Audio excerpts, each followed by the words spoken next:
Welcome, curious minds, to another deep dive. Today, we're plunging into a moment that, well, it really captivated the internet. It's this blend of presidential action, a family teaching moment, all happening very publicly. Mm. We're looking at a specific viral video. It features a former president, Donald Trump, his grandchildren, and this salute on the White House lawn. Okay. And our source material for this dive is a report from the Next News Network titled Trump Salutes Guard, where Obama did not. MP3. Mm. And it presents this event in a very distinct way, almost cinematic, you could say. Right. And our mission here, as always, is to really unpack the specifics of this incident, but exactly as it's reported in this source. We'll dig into the interpretations, the contrasts they draw, and sort of consider what message it's aiming to send. Yeah. And it's really crucial just to stress up front. Our goal is understanding the source's perspective. We're not here to endorse it, just to distill its message for you. Think of it like peeling back the layers on the public story to see what's actually being communicated and, well, how. All right, so let's unpack this. The video itself, our source describes it as a sweet moment. The setting, the South Lawn, White House. It's a Friday. Right. And we see former President Trump with his grandkids, Arabella and Joseph. They're heading to Marine One, going to South Carolina. Okay, standard departure scene, seemingly. Seemingly. But the report frames this specifically as a glimpse of the real Donald Trump, Grandpa Trump. That framing seems key. It really does. And what's fascinating right from the get-go is how the Next News Network frames it. They immediately position this Grandpa Trump thing as like a counter-narrative. Counter to what exactly, according to them? Well, the source implies it's counter to how, quote, the liberal media might usually portray him. So the goal seems pretty clear. Humanize him, show this personal side that, as the source puts it, intelligent Americans already recognize. Ah, okay. So it's not just reporting an event, is it? It feels more strategic. Leveraging a, seemingly private family moment for a very public, maybe political purpose. It highlights that common media tactic, right? Using relatable moments to build a specific image. Exactly. Often is a direct reply to other portrayals out there. It turns a simple gesture into something bigger, managing perception. So that Grandpa Trump label, it's doing a lot of work there, more than just stating a fact. Absolutely. It's not just descriptive. When a source keeps calling him Grandpa Trump in this context, it's intentional. It's trying to hit an emotional note, associate him with warmth, family, maybe even normalcy. Which contrasts with maybe the more formal political coverage. Precisely. The narrative isn't just he is a grandfather. It's that this reveals the real him, implying other portrayals are what? Misleading. Right. Inauthentic. Building that personal connection. Yeah, trying to connect on a personal level, not just a political one. It appeals to audiences who value that family imagery, maybe looking for something they see as more authentic. It's a classic rhetorical move, really. Evoke empathy, build rapport. Okay, so we have the Grandpa Trump framing. Then comes the action, the salute itself. And this is where the source, our report, gets really meticulous, very detailed. It says, even though he had both of his hands occupied with the children, Trump comes to what it calls a complete stop. A complete stop. I mean, the narration really hammers this home. I'm quoting directly here. No, he didn't have a cup of coffee in his hand. It wasn't some half-hearted salute. He came to a full stop and then saluted. Wow. Okay. Very specific negatives there, too. Exactly. That detail feels incredibly important to the source's narrative. It's not just that he saluted, but how, the manner of it. It's absolutely crucial. And that sort of meticulous description, that's where the report really drives its message home, I think. Yeah. From a media analysis standpoint, hitting complete stop, full stop, and then explicitly saying not half-hearted, not cup of coffee. Yeah. It's all working to underscore this perception of like unwavering respect, adherence to military protocol. So it's constructing a very deliberate image. Right. It's not just reporting. It's actively highlighting a perceived dedication, to duty, to proper conduct. And the source frames this as the important lesson for the kids, sure, but also, by extension, for the public. Right. Taking a standard military courtesy and making it seem like this profound act of patriotism. Elevating it, yeah. Reverence for service. So connecting this to the bigger picture the source is painting, the weight placed on this one act is, well, immense. The report says nobody would blame Trump for skipping the salute because he had his hands with his kids, but he stopped. He made a full stop. Making it a conscious choice. Exactly. And the core message, according to the source, is that he was, quote, teaching the kids to respect this country, to respect the people in uniform who protect us and giving the military the respect they deserve. So the gesture becomes symbolic. Lesson in respect, patriotism, especially towards the military. Yeah, and the source emphasizing that he did it despite his hands being full. That seems key to their narrative, too. It is. Because for a commander-in-chief, returning a salute, that's fundamental protocol, isn't it? It is. A sign of mutual respect. Right. It acknowledges the service member. Yeah. But the source here doesn't just say he followed protocol. It frames it as exemplary. Like this is a demonstration of respect being consciously taught, consciously performed, even in a casual family setting. Suggesting that dedication shines through no matter what. Implicitly setting a standard, yeah. It's a deliberate choice by the source, linking the small action to these big themes.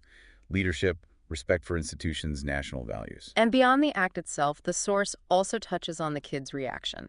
Ah, okay. How so? It notes, the kids were so excited to go on the helicopter. They look so cute, man. That's where memories those kids are going to have forever. So adding another layer. Yeah. It's not just a lesson for them, but it's framed as this cherished, lasting memory, almost cementing the moment's importance through their, innocent perspective. That really layers the emotional appeal, doesn't it? Yeah, including the children's excitement that focus on memories. It's another piece of narrative construction. It shifts the act from just like public duty to this tender family exchange of values. Right, attaching their joy to the salute itself. Exactly. And by doing that, the source tries to make the core message, respect for country, respect for military, feel deeply personal, aspirational even. Suggesting it's not just politics, but a genuine, heartfelt thing being passed down. Right, which appeals to those universal feelings about family, about heritage. It makes the underlying political point feel perhaps more relatable or less overtly partisan for some listeners. It's clever, embedding a viewpoint within a, heartwarming story. It's a powerful technique. It really is remarkable how these small moments, these gestures by public figures, can just blow up and become these huge symbols in our discourse. Makes you wonder how much is planned, how much is just organic, and then how quickly different outlets grab onto them. Exactly. And that leads us right into the next part of this report, a really pivotal part, because this is where the source introduces a really stark comparison.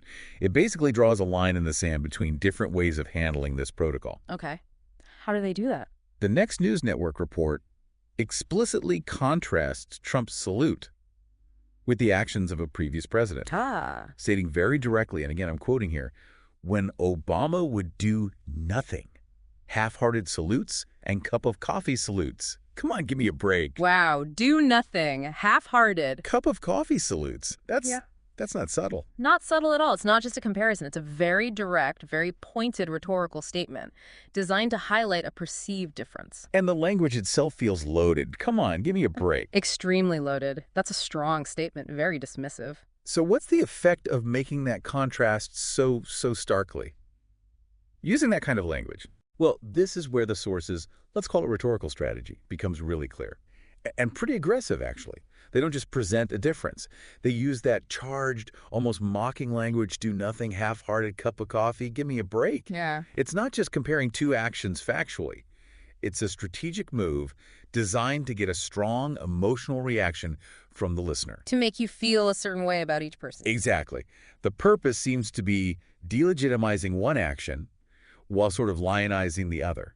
It reinforces their specific political message about leadership, about respect. It pushes the audience beyond just observing, right? It prompts them to judge, to see one figure as exemplary, the other as deficient, at least in this specific duty. So it's really moving from reporting into shaping judgment. Precisely. And that's how the source deliberately frames the narrative. It's not just saying this happened. It's actively shaping how you're supposed to understand it. Using a very specific lens. Right. Amplifying some things, diminishing others, creating a specific emotional, maybe ideological impact. And that kind of framing is effective in political talk, isn't it? Simplifies things. Incredibly effective because it boils complex ideas down into these easy-to-digest, emotionally charged images. Yeah. It sets up a clear us versus them kind of feeling. Where one leader embodies certain values. Like respect, patriotism, according to the source. And the other is portrayed as lacking them. Exactly. It draws this sharp ideological line using what seems like a minor protocol detail. Focusing on a concrete visual, the salute, makes it memorable too. Very powerful.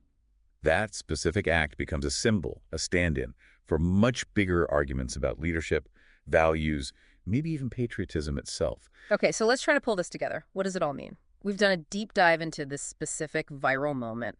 Former President Trump saluting grandchildren at his side on the White House lawn. Hmm. We saw how our source, the Next News Network, meticulously described his actions, the complete stop, no coffee cup, the full salute, Yeah. and how they framed it as that sweet glimpse of Grandpa Trump. Hmm. Then, the report takes that moment and elevates it, turns it into this powerful lesson about respecting the military, respecting the country, passed down to the kids. And as we explored, the source absolutely does not stop there. It very deliberately contrasts that moment with its perception of previous presidential salutes, particularly focusing on President Obama, using those quite dismissive terms, half-hearted, cup of coffee salutes. Right. That comparison is central to their message, highlighting a perceived difference in values, maybe leadership style. It really makes you think, doesn't it?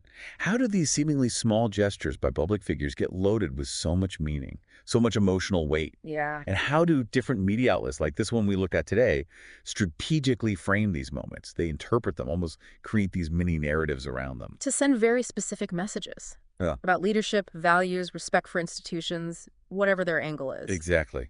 What does that tell us about the sheer power of visual media and just narrative construction itself in shaping public opinion? It's definitely not just about what happens, is it? It's about how the story is told, how it's framed. Indeed. It's a really potent reminder. Public actions aren't just reported. They're interpreted, they're amplified, and sometimes, let's be honest, they're weaponized in the public square to push a certain narrative. Mm. So a final thought maybe for you, the listener. What stands out to you when you think about the symbolic power of actions like these, Mm. especially when they're presented in such stark contrast? How might that kind of deliberate framing influence how people perceive a leader's character Mm. or even their fitness for office? It's a fascinating look into the mechanics of political messaging, really. Definitely something to think about. And that's all for this deep dive. We hope this encourages you to continue your own exploration of how public actions are seen, how they're interpreted, and, well, how media narratives get built around them.